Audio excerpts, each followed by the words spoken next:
Hello, hello, hello. This is the Vanilla JS podcast. I'm Chris Ferdinandi. Thanks for joining me. Today, I'm talking about HTML, why it's awesome, and my hope for the future of the web. Let's get started.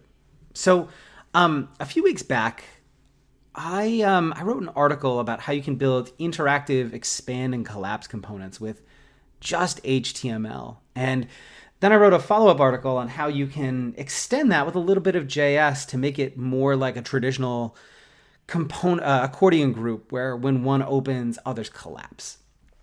Thinking about the future of the web, I want fewer new JavaScript APIs and more HTML features. HTML is my favorite part of the stack.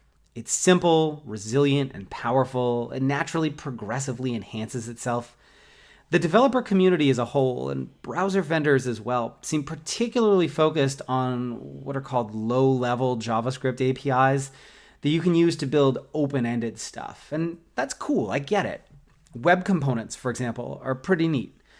They allow you to kind of build your own named components that can be extended and kind of do whatever you want. And that's pretty neat, but it's not what I want.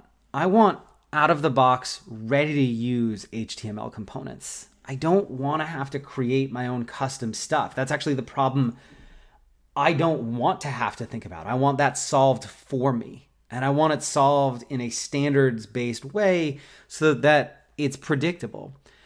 I want components that are interactive, that provide baked-in solutions for common component issues. And I want them accessible by default, too. I don't want to have to think about how to implement things like tabs, drop-down menus, modals.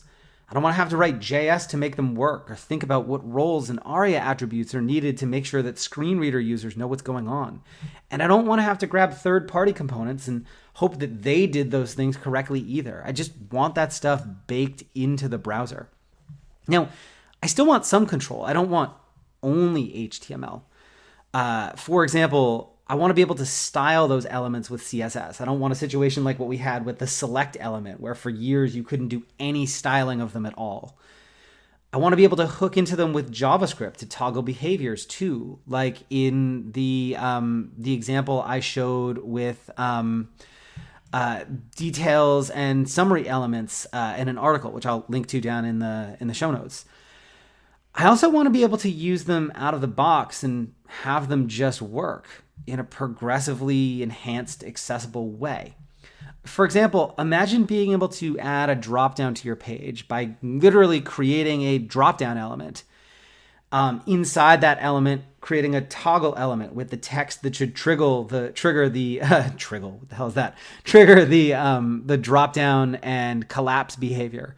And then underneath that, having the content that you want to show up in the dropdown. It could be open-ended content, maybe like a mega dropdown. It could be an unordered list of items that you can style.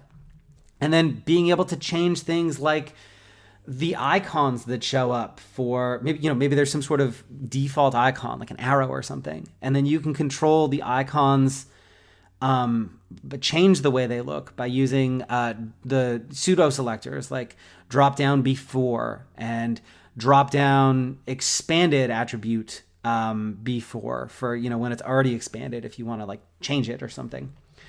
Or imagine being able to hook into it to extend its behavior with JavaScript. Like document add event listener expand as like an event, and then with the event target, you can find the expanded dropdown and do something with it.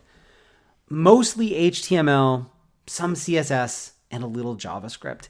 That's the future of the web that I want. I'm not sure if we'll get there anytime soon, but that's the kind of development that I'm interested in doing. And that's where I wish we as an industry were putting more of our focus. So that's it for today. If you want to finally master JavaScript, head over to vanillajsguides.com and check out my pocket guides and video courses. As a listener of the show, you can take 30% off with the code podcast at checkout. See you next time. Cheers.